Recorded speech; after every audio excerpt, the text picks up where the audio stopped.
You're listening to the Fan2Fan Podcast, and on this episode, we're talking with Jason Henderson, fellow podcaster and author of the comic book series John Carpenter's Night Terrors, Usher Down. Here we go.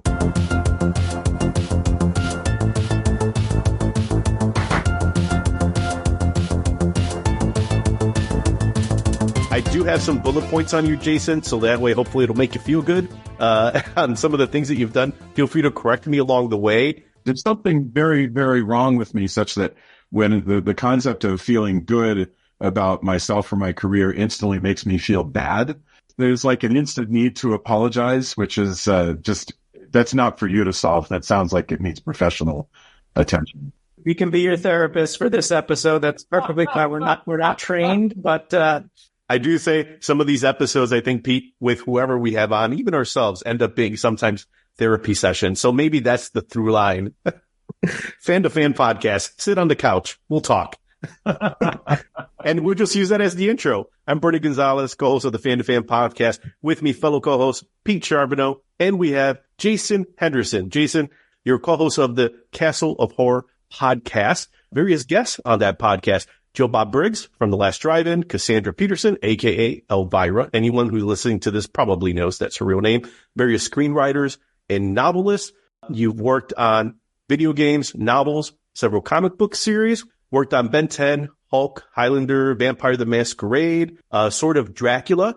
You created Alex Van Helsing, and you kind of got on our radar through Nick Dyack. I think the connection, Jason, is that you, along with Adam Foshko, were authors of California Tiki, A History of Polynesian Idols, Pineapple Cocktails, and Coconut Palm Trees. And Pete, I think if anyone has a tattoo on their back of a full, tiki bar, it's Nick Dyack. So that's probably how, Jason, you guys got together. Yes. When I reached out to Nick, because I wanted to be part of his collection of essays, and hopefully I'll be able to get something in on time because I reached him super late. But he immediately was like, no, I know you. He was like, you did the Tiki books. And I was like, yes. I have to guess it's a small world, a small group of people who have that passion for Tiki enough to write a book about it. It is. It's a small and very passionate world. If you wade into writing about Tiki, treacherous isn't the word, but you got to be really, really respectful of a large community that takes a lot of it very, very seriously, and they'll fact check and I love it. I really admire what a huge Tiki community there is. So check this out. Like a couple of years ago, whenever we did the Tiki book, I went to San Diego to the Tiki Oasis conference, and I gave a talk. It was called Tiki Television, The Intimacy of Escape. And it was all about Tiki culture as seen through TV. And it was a blast. We played videos from Hawaiian Eye and Magnum PI and all kinds of stuff. And there was all these people in this auditorium. We gave away rum drinks. So if you came to the talk, you got free drinks. So it was great. I had such a good time. Booze and conversation. That can't get better than that. Yes. Some of the best conversations we've had, especially even if it's a subgenre, like a subculture that you and I are not familiar with. Like I remember when we talked to Corey Gorski about VHS collecting, and we were very much kids who grew up in the 80s era in those mom and pop video stores trying to get behind those beaded curtains. But then talking to Corey and understanding that there's this entire world out there that really just holds in esteem VHS collecting. I would imagine, skateboarding, graffiti, Tiki, shoe collecting, whatever it is. Those subcultures are fascinating on their own. And all it takes is, I think a little bit of an open mind, that natural curiosity. Maybe this is not the thing I gravitate towards that I'm interested in, but the people are interesting. And that makes this maybe worth checking out. That's so beautiful. I mean, it makes me think about how if you're in love with someone and they're into something that you're not into, like they're really, really enthusiastic about Gatchaman, and you couldn't care less about Gatchaman, but you can really love hearing them talk about Gatchaman. It's not that I'm in love with the world, but I've found that I just have a tremendous passion for hearing other people be passionate about the stuff that they're into. And there's a lot that I don't give a shit about. But I really, really do enjoy if somebody else is super passionate about lacrosse. I do want to hear them talk about lacrosse. I mean, that's a blast. It's getting to experience something that someone else is passionate through their eyes almost. Like I used to love, I don't do this as much now, but I would I would almost like lie that I hadn't gone to see a movie that I really enjoyed. And if a friend of mine's like, oh, I want to see that. And when I was younger, it would be a little embarrassing to be like, oh, I saw that already. But I would just kind of feign that I hadn't seen it. I'm like, yeah, let's go. And I would like spend most of the movie kind of almost like just looking for their reaction, because I'm like, are you seeing this the way that I am? And whether it's that or like you're saying, like someone that's like super passionate about a subject, I feel the same way. Like I get so much out of someone else's passion. And again, whether I personally like it or not, their passion rubs off. And at the very least, you're just kind of interested in knowing more and what makes that connect with them. That's, by the way, why I like movies. When you think about it, because like a movie like, I don't know why the one that pops into my head is Days of Thunder, right? Which is a stock car racing movie. Okay. And I haven't seen it in 30 years, so I have no idea how good it is or not. But you don't need to know anything about stock car racing to go watch a movie like Days of Thunder. But the people who make it, they know enough about it to seem to know, like they know what they're talking about. And so for that 90 minutes, you can kind of pretend that you really care about stock car racing and you're kind of an expert. And these experts on the screen, these imaginary characters are arguing with one another, and you kind of pretend that you know what they're talking about. And I love that. That's West Wing is the same thing. Like Aaron Sorkin was very clear. He was like, I don't actually really care about how the White House works. I want the characters on the screen to be arguing passionately about it. And I'll just get into that. Anyway. If it ain't rubbing, it ain't racing. I know that. I know that. I do know that we kind of rub in the same circles too, especially for your passion for horror, Jason. I think between Drew, Tony, and Julia, who are all your co-hosts on the Castle Horror podcast, some of the topics that you guys talk about, I think kind of going back to that conversation and again, some of the better conversations we've had on this show, fans talking to other fans. And we're not necessarily doing a Wikipedia regurgitation of a plot. Really what's, I think, fascinating, and not to speak for Pete, but I think we've always had fun when we're hearing someone's perspective. How did that movie make you feel? What did it make you think about? What did it not make you think about? Those are similar conversations that you guys have on Castle of Horror. And I think, listening to some of the episodes, kindred spirits, Jason. I think, some of the herding of cats, of perspectives, of opinions that you do, I definitely appreciate it, because it is like you guys are kind of all sharing opinions about new movies, new horror conventions, movies that you're kind of rediscovering and in some ways almost doing a feature-length commentary on, not necessarily beat by beat, but you're sharing things that, it's like, no, you're kind of exploring it through a very organic conversation. There is method to the madness. I mean, for instance, we follow a sort of an outline where I will try real hard to keep it reined in and try to bring it back to topics and stay on it, except for the beginning and the end.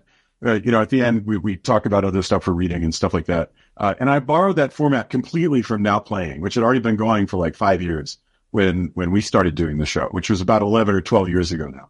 But what I love, we each bring our own, I don't know, weird hangups to it, so that if I choose a movie, it will usually be something grainy and slightly exploitative or weird or obscure, but not in a like really, really overly cool way. It'll just be some obscure thing that Jason's really into. So like Satan's School for Girls or The Initiation of Sarah. I'm very into like 1970s TV horror. But anyway, if we're doing TV horror, it's because for whatever reason, it was my turn to pick the movie and I made these guys watch something.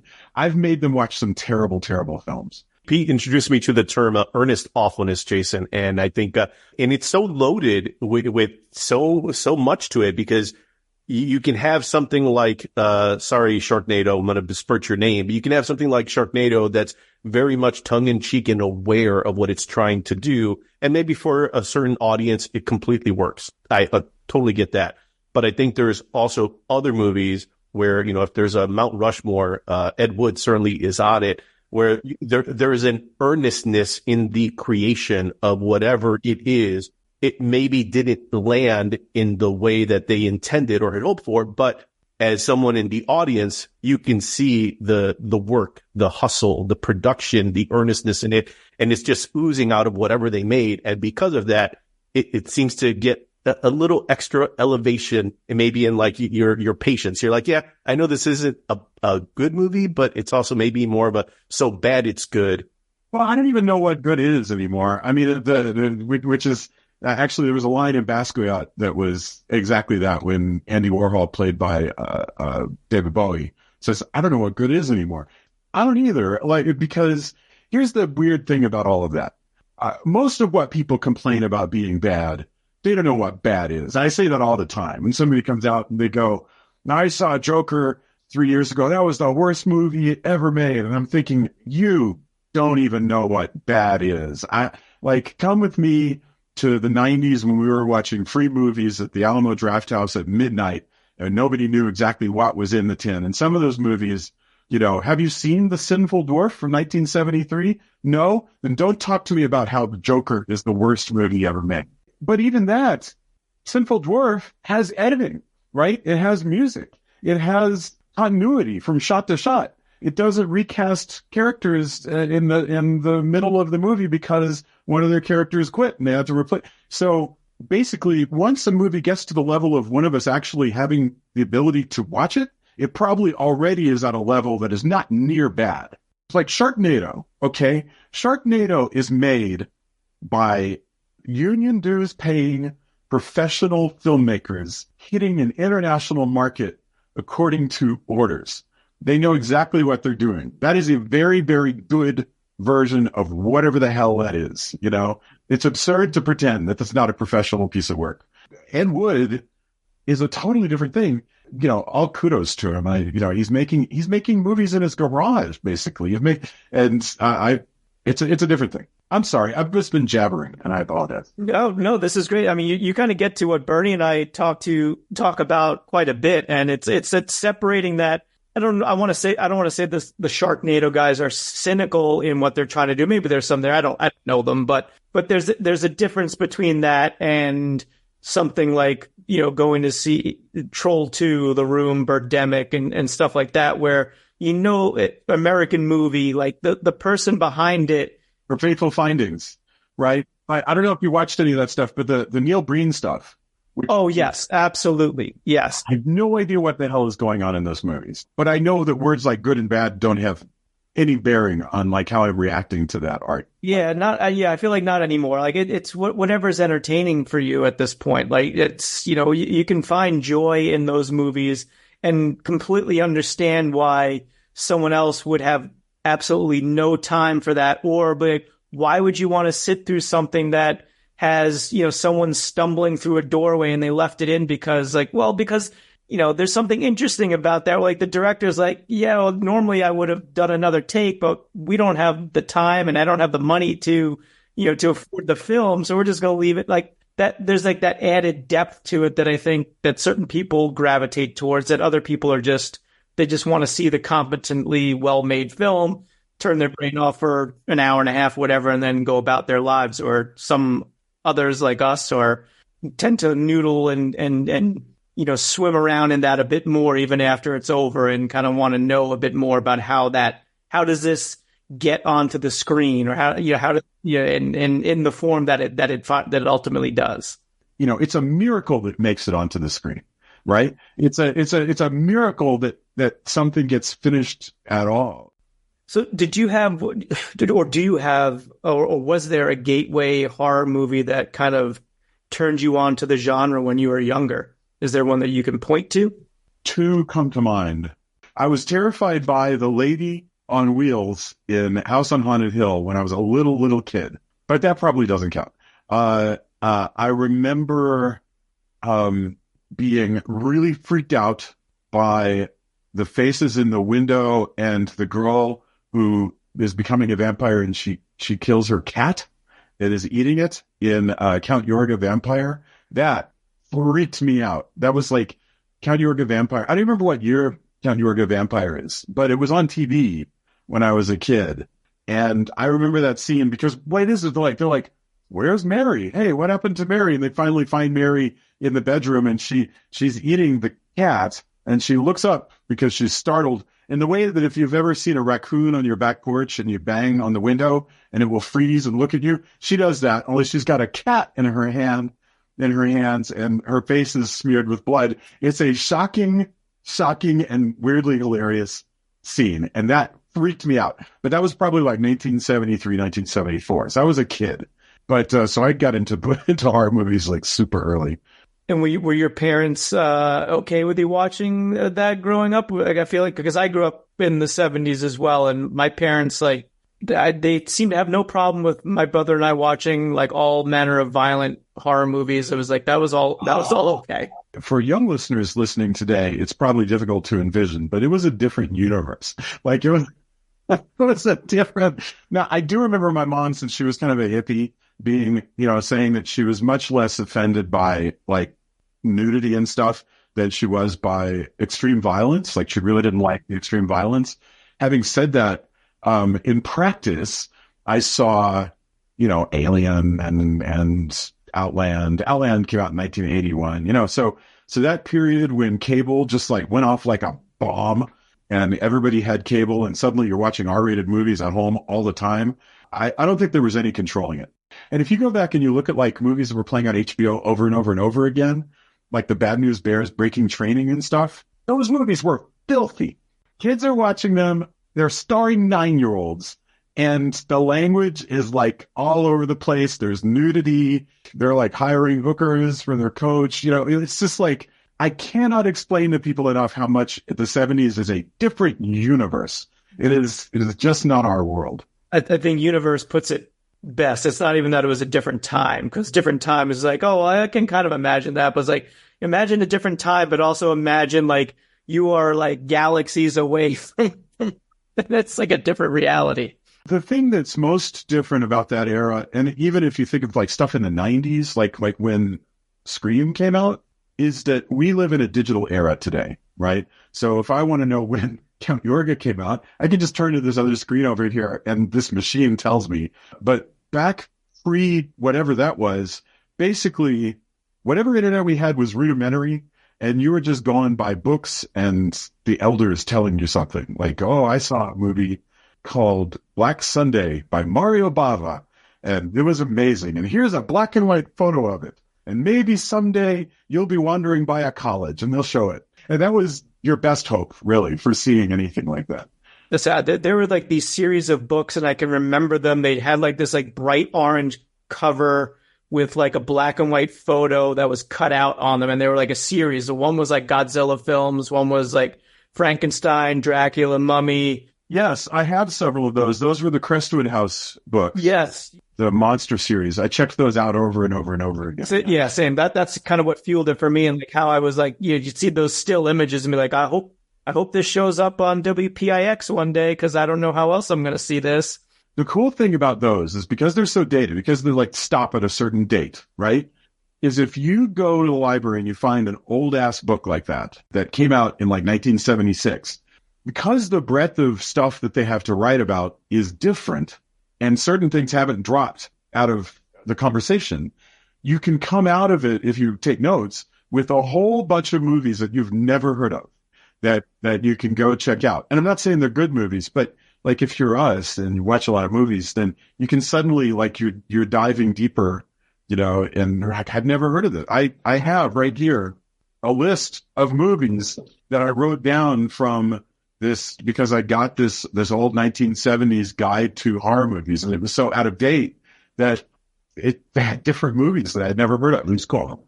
There is something about having that friend with the older brother who introduces you to something like Evil Dead when something like Evil Dead is not on your radar, or something like Dead Alive, but almost like that bridge to, you guys are talking about that universe to that other place where you're like, well, I've only ever watched the Friday the 13th films or the Nightmare on Elm Street films, and now you're saying I should watch Suspiria. I think that's that time that in some ways we're a little bit nostalgic for, where there was a little bit of discovery, where maybe everything wasn't available to you, but through the power of networking, of going to a video store, and maybe that's all you have available because they already rented every single Hellraiser movie. So now you got to pick something else. And that just opens up a world for you. There's something about that. There's like an alchemy, a magic we're all just a little bit nostalgic for. And I think that's why we revisit that era, whether it is, a Doug McClure, Peter Cushing type adventure movie, Ray Harryhausen, some of the films that you guys feature on the podcast, Jason. There's something about that. I love the Island of Terror episode. Sorry, I had to do a quick fanboy. I listened to that the other day, and that's one of the comfort movies for me from growing up. So as I was listening to you all talk about that, like as you kept hitting the points, I was like, I hope they talk about this part. I hope that, and then you guys someone would chime in. I'm like, yes. I'm like, this. Are you talking about that one with Dave McClure where they discovered the other, or which movie you're talking about? Island of Terror, the Peter Cushing with the silicons, like that. It's the cancer experiment gone awry. That was cool, right? I mean, I had actually never seen that movie before. That was one that Drew dug up and I thought was just fantastic. I had never seen it before. I actually have a real fondness for any sort of adventure of that era where they gathered the team together and you go to an island or you go to some cavern that takes you into Middle Earth or whatever. I just sort of get into the form of those movies. Yeah. Excellent segue. So your awesome graphic novel, Usher Down. Bernie, you want to jump in and do a little talking about this? Because, we can't go an episode without mentioning John Carpenter, and there is a connection. Jason wrote John Carpenter's Night Terrors, Usher Down. Storm King Productions came out in 2023. In short, you have a main character, Dana Markham. She's a young woman. And in those first few pages, Jason, you really set it up where it's a bit of an Alice in Wonderland. There's literally a white rabbit that she's chasing after, except rather than going into Wonderland, she goes into the world of Poe, Edgar Allan Poe, and into the House of Usher, where she essentially stumbles into this massive cavern where the House of Usher is literally there with the crack in the middle, half of it submerged, half of it available to be explored. And like you were mentioning with expeditions, that's what happens. Essentially, the government puts together an expedition. The scholar that has maybe a bit of a sordid past. You get Bernice Pivot, the leader that brings everyone together. The cavern spelunking expert that can kind of guide everyone through. All these recruits taken into this area, what seems to be like this haunted, gothic, oozing mansion that's abandoned that shouldn't be there. There's a lot of atmosphere. Greg Scott, the artist on it, certainly brought that to the project with Felipe Sobrero, who's the colorist. Really good synergy between the two of them. Working with Sandy King, who's the editor. She's partners with John Carpenter. And that's the Storm King Productions. How did this project fall into your lap here, Jason?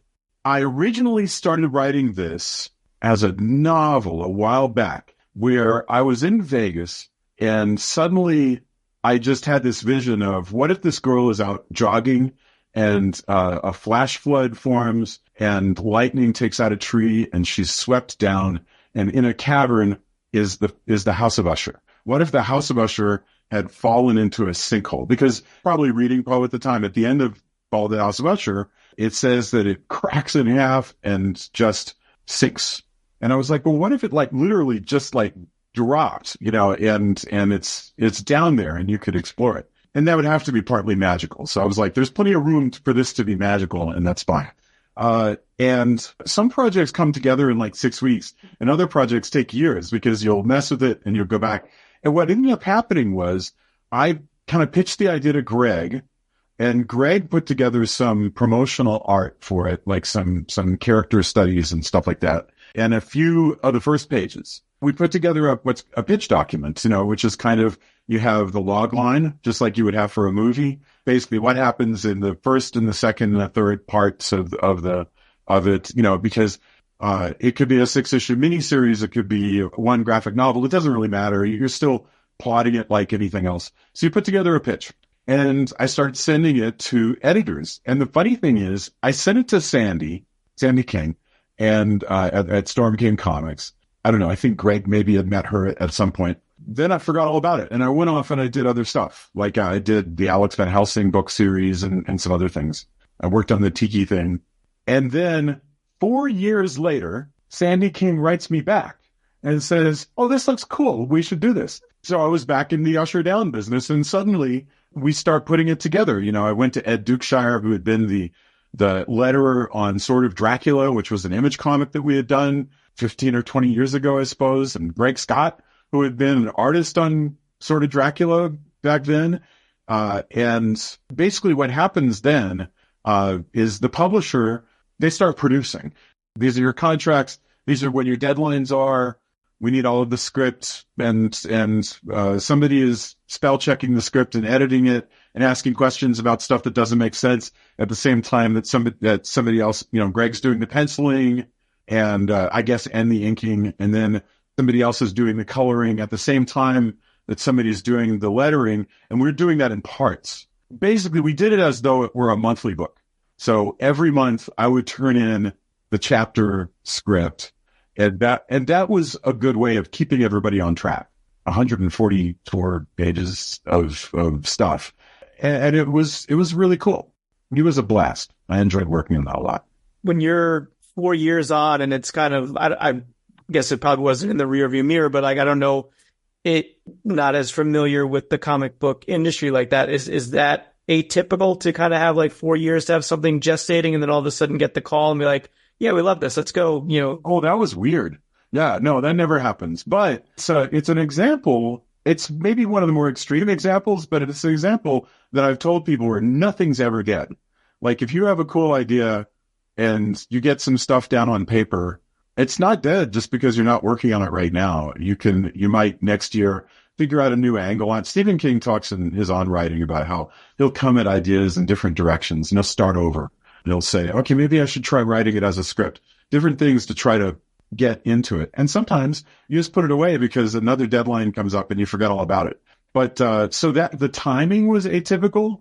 The funny thing is once we got going, the process was completely typical. I mean, it was exactly, at least for a professional publisher, it was exactly the way you would expect it to be going, where there's deadlines and there's expectations. And Sean Sobczak at Storm King was the sort of on the ground, what you might call a line producer. He was the guy who was just keeping track of all the deadlines and stuff. There's a line that I remember Ridley Scott once said when they asked him what his favorite movie was. And he said, the one I'm working on now, because I have to love the thing I'm working on now. I can't really go back and look at Blade Runner or Gladiator. I have to love the movie I'm doing now. Is that something, Jason, where 4 years later, out of the world of Usher Down, and now you're kind of brought back in, was it difficult to get back in that headspace, to get back in the Usher Down world? I mean, in this case, no, because the interest in doing that story never left me. I think that as an artist, you always have this second guessing where always like, I don't know if I did it right. I don't know if I'm doing the same thing I would have done 4 years ago. But no, I was super stoked to like get back to it. And it was almost instant. And in fact, there are things that I've pitched over and over again and have never been able to sell.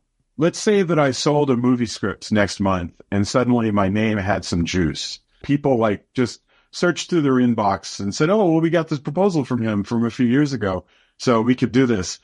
God only knows whether suddenly I could get back into the headspace that caused me to create that in the first place. I did 3 books called Alex Van Helsing a few years ago, and somebody recently was like, do you think you could write more of them? And I was like, I don't know. I mean, if somebody asked me, could I get into the headspace? It's been like 10 years since I wrote. I really don't remember. But I'll bet you could. I bet that if I started reading it. Yeah. I don't know if that answered your question because you mentioned that you kind of initially developed it as a novel. I'm wondering if you had left it in a state where it was easy to pick up, where you had taken it to some conclusion, kind of know where I was going. And I guess like, because I had whole outlines of where the story was going and I had different versions of it. But the difficulty, of course, is that a novel is like however long a novel is. And a 6-issue comic book miniseries or a graphic novel that's the equivalent length can only fit as many scenes as you can fit. That's something I think that if we had a round table of comic book writers, some of them would go, well, that's your mistake. You shouldn't be trying to fit 36 pounds of story into a 6-pound bag. You should be writing for the comics. And I suppose that's true. But I was starting out with something that was like novel length, and then I had to like whittle away at it to try to get it in there. It's hard. It is. It's really tough. And then the funny thing is, because of the cadence of how a story works, sometimes you still need to fill in and go back and go, well, it turns out we actually need a scene in here because of the timing. Our page lettering is off, so we need to fit in a 1-page beat, So sometimes, just like we were talking about with movies, the practicality of it actually influences what you actually have on the page. I was going to ask you, was it a big challenge because you've got kind of like that limited space, or it's not like a monthly comic where you've got maybe time to develop some of these characters when you've got like an ensemble piece like you do here. And even though Dana is kind of your focal point, you've got these other characters that you need to, flesh out a little bit. Was that a challenge to kind of fit that into the parameters of the book?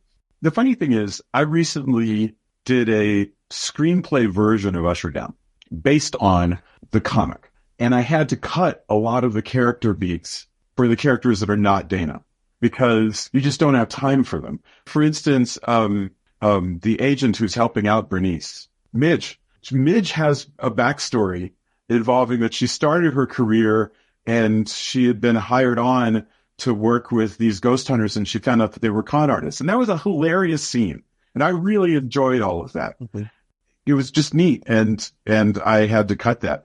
So that's not in the screenplay version. But the funny thing was, there were other scenes that went deeper into the story of Henry and deeper into the story of Bernice and deeper into Dana's backstory that didn't even make it into the graphic novel version.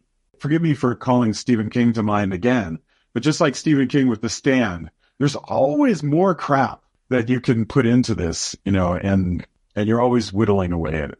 You mentioned graphic novel. Was it always intended to be that? Because you have your chapter breaks that I think create those pauses in the writing, in the absorbing of the story, but also, just because of the conventions of comics where you have that 22-page book and it releases, like you mentioned, monthly. But was the goal always, hey, we need to potentially have the option of breaking it down monthly, but either way, it also kind of serves the purpose of breaking it up into chapters? Once it was bought by Storm King, it was never going to be a monthly book.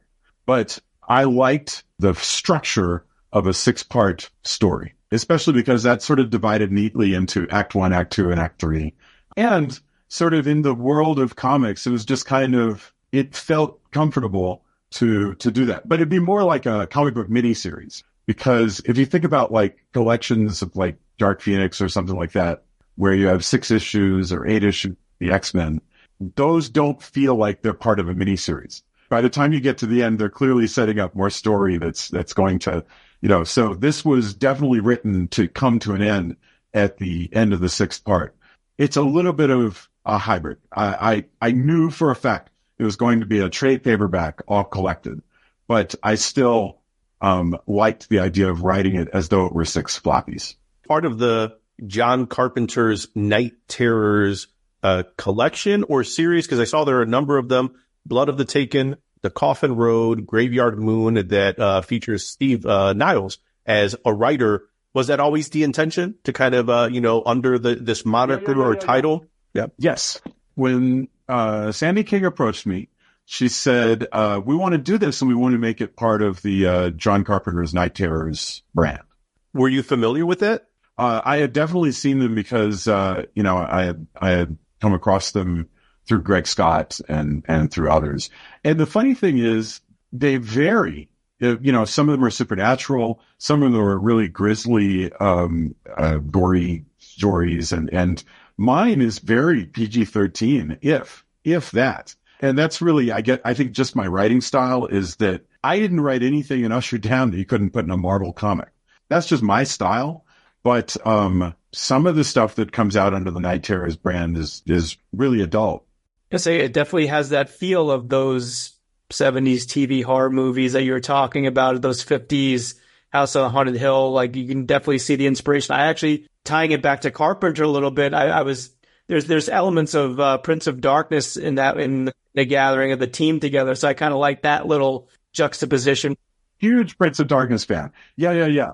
I should have mentioned Prince of Darkness in the introduction, in fact, because there is, in that one, they've got the church that they're investigating. And that one, instead of being in a cavern, is just in this neglected part of the city, which is hilarious, and you've got Alice Cooper as this ghoulish leader of the hobo cult around them.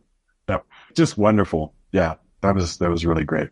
I do like that Usher Down is like this good juxtaposition of these two genres. And obviously you already shared that you like one, the haunted house genre, the Changeling, the Haunting, 13 Ghosts, even more recent things like Crimson Peak, movies that, just really make the structure, the home a part of the story as well. But then the expedition genre, Abyss or Sphere, obviously Prince of Darkness, the gathering of the experts that all have to come together and they all have a specialty and expertise.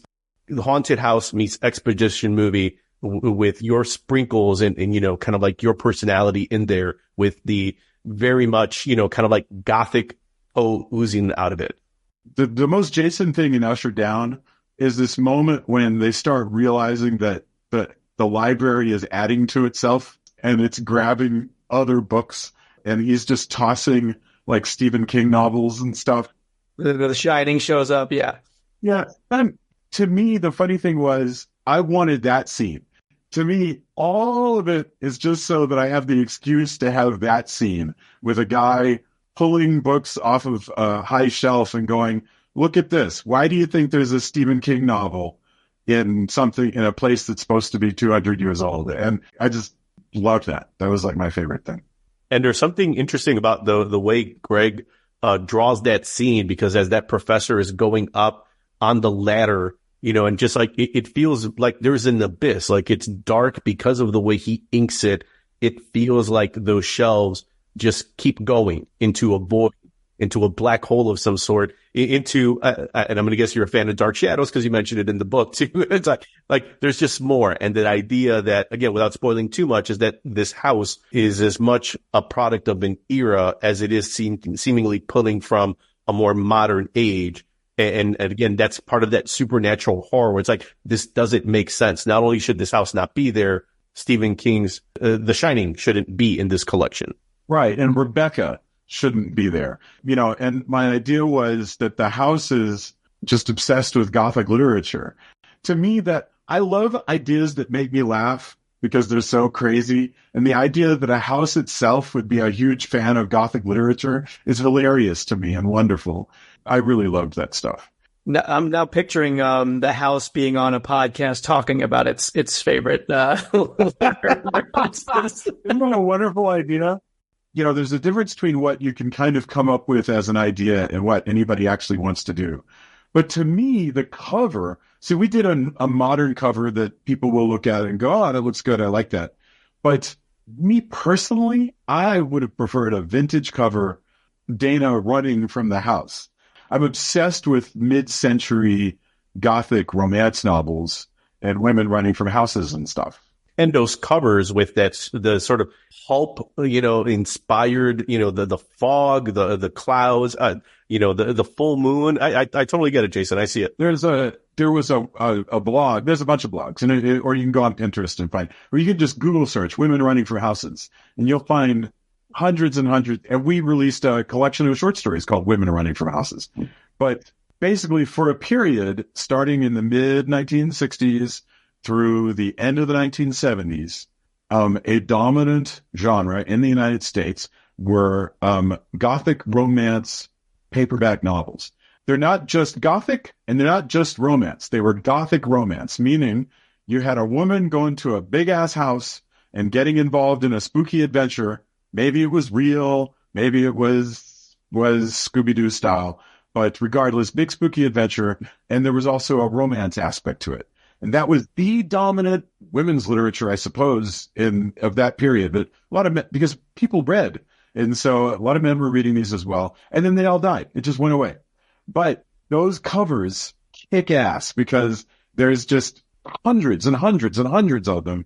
And they always show a spooky house in the background and a woman in 70s clothes running from it, usually with a light like on in the attic of the house, and there's like that one light in the home that's on. It's so bizarre that when you look at it, you're like, holy mackerel. There's a lot of women running from houses on the covers of books from the 1970s. So I think you just created a coffee table book that should happen, Jason. You know, when you think of like Paperbacks from Hell, which is one of the best books to come out. I was going to mention that. Yeah, I feel like this would be like a good spiritual successor to that. Are you kidding me? I should pitch that to Kensington tomorrow. I think of being in high school, being in grade school, reading Tolkien, looking at those Frazetta covers for the Conan books, and looking at Edgar Allan Poe, and some of it felt like you couldn't penetrate it. It was too dense. It was difficult, but I always appreciated when there was a teacher who took the time to explain it and kind of unpack it, or if there was something in another form of media, a movie, a cartoon that took that. Like I remember watching Fire and Ice. Oh my God, that's what all of these Conan books that I've been reading. Now I know how to visualize those in my head. Thank you, Ralph Bakshi. Oh, I absolutely use those. Like, do you remember the Classics Illustrated of things like Yep. Three Musketeers and Dracula? Oh, I took those out of the library all the time. Yeah. I think the connecting of that is that like something like Poe that can feel old. What you've done here, I think what Mike Flanagan has done with House of Usher for the Netflix show or Hell House, they've taken these stories that have a lot of modern sensibilities if they're approached in the right way, but can still kind of bring in, I mean, just like the way you were able to take the Telltale Heart and take an interesting twist on that. I think there's something about taking something like Poe that can feel old for a lot of people, and then just saying, you know what, if we use the trappings of a haunted house, if we bring in this expedition subgenre, and then we layer it on top of Poe, all of a sudden it feels accessible. And they have technology and they talk like modern people and they're dressed like modern people. Absolutely. You know, because to some extent we create stuff that we're just interested in looking at ourselves, right? We create for ourselves. But sometimes if we're lucky, you can create something that's kind of for yourself, but is accessible to a modern audience. And you can think about that. Like, I personally love vintage stuff, but I know that other people aren't into it. So like, I could have like placed the story in the 1970s and made it much more groovy, but that would have been like really catering to my own like weird, I don't even know, fetish is too strong a word, but like my own like things that I'm into in stories. But by putting it in today, then, you know, you get to talk to other people. So, yes. So how long of a conversation do you have with yourself when it comes to something like that? Like when you're going with the idea of like, this would be really cool if I made it in the 70s, but then you're like, I got to think of the audience a little bit. Like, does that go on for an hour, a week, a couple of weeks, months? Well, because I started with the girl going jogging, it was always going to be in the contemporary era. Always. So somehow something organically happens right at the beginning. I did actually, come to think of it, try for a while a version that was set in the 40s, and I just wasn't as interested. So it was like it needed to be now. Greg does a good horse and carriage, so it would have worked. Well, and it's so fun, like, to have the juxtaposition, especially because we haven't even mentioned this story involves time travel. It's so weird. I know it's weird, but when they're down there, sometimes the place snaps back in time. That is slightly funnier if they're coming from the world of 2024 than even the 70s, which is, again, a pre-digital age. So it's a different, yeah.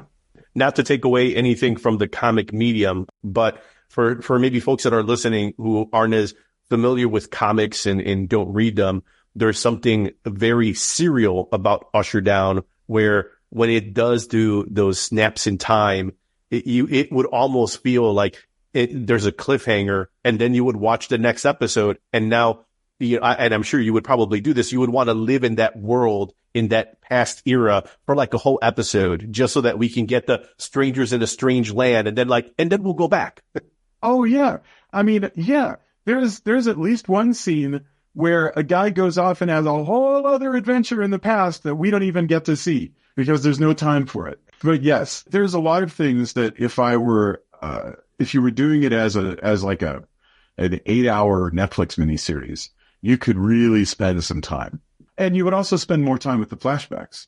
And the funny thing is, that's something that Mike Flanagan, speaking of Mike Flanagan, he like really does like to do that, where he'll have the story going forward and then have he'll spend maybe a whole episode exploring stuff from the past. Usher Down wraps up pretty nicely, but I think there's always an avenue to continue the story if you wanted to. So I guess is there another story there that you would want to continue the adventures of Dana and company? Yes, but I have no idea what it is that they will be exploring. So, but yes, because I left it open for that. Because for one thing, there's something we got to solve at the end of this story. Again, for a podcast that does not hide its love of John Carpenter, I just have to imagine that, you grew up like us, a fan of these Carpenter films, and now you're working not only with Storm King Comics, but you have this John Carpenter's Night Terrors on top of something you make. Like, what was that like? The thing that pops instantly in mind is Sean was so awesome, but so was Sandy, because I went to San Diego Comic-Con. I haven't met John Carpenter. I hung out with Sandy Carpenter like for 3 days, just because we're just working the booth and hanging out and, talking to people who are attending the show and writers and talking about comics and talking about movies. And something, we didn't really talk about Carpenter's work very much, because what am I going to say that she hasn't heard before? But I did say, by the way, I saw Prince of Darkness recently, and I love that movie. I said I really love the way that church was used and stuff like that. I just love it. And she said, thank you. And we talked a little bit about where that church was and stuff like that. She is a neat lady. I mean, she's so savvy because she's a movie producer and a story person. And she's also aware, though, that, being called Storm King, like ostensibly at least sharing the name of this character from Big Trouble in Little China, right? And so there's always this, the ghost of John Carpenter is everywhere. Like, he casts a great shadow, right? And yet everything is Sandy. Like, she controls that place with her creativity and with just like, she just sort of wills that company into being and into selling. And I'm just really impressed by the work that she's done. We did panels. I mean, it was a blast. It was cool to be part of that family for that period, especially during San Diego Comic-Con, where I was just hanging out with them, and it was a ball. Yeah. That's great too, that she's also there in person and kind of putting in the time at the cons as well. I mean, I've not met her. I think I've read a couple of interviews with her, but if a photo can speak volumes, the photo that I saw of her, like, I'm like, oh, this is a powerful woman, and she means business just from like looking at it. I'm like, she's got her shit together. She's really neat. As much as she's a businesswoman and she's really tough and brassy, she's also like a mom, and she's reminding you to drink water and she wants to know how your kids are doing, and she's interested in, issues that young people are interested in, and she's concerned about LGBTQ issues, and she's just wonderful. I just can't say enough good things about Sandy. First of all, thank you so much. It has been a real blast just to talk about, my stuff, but also just nothing. And so I apologize for like being so like. You're welcome to come on and talk about nothing anytime you want, because that's basically how our podcast operates. That's pretty much the podcast. Exactly right. They look for Castle of Horror. They can follow me on Facebook. I tend to take pictures of stuff because as I'm working, I tend to like play TV and watch stuff. So I tend to take pictures and post things. I tend to watch a lot of niche-y vintage stuff. So if you're following me, you're going to get a lot of like, I don't know. What's the stuff I watched recently? Torture Chamber of Dr. Sadism is really good. It sounds like a terrible movie, but it's actually, that was just the American title for a movie called Pit and the Pendulum that came out in Europe, and it's really good. Bloody Pit of Horror with Mickey Hargitay. The Devil's Nightmare, not to be confused with The Devil's Wedding Night. Both of those are good movies. Like, so these are my thing, is grainy, grungy Euro horror typically. I love all of that stuff, and so yeah, people can come look for me and ask questions. I am so moved that you would want to spend time, and it means so much to me. I really appreciate it.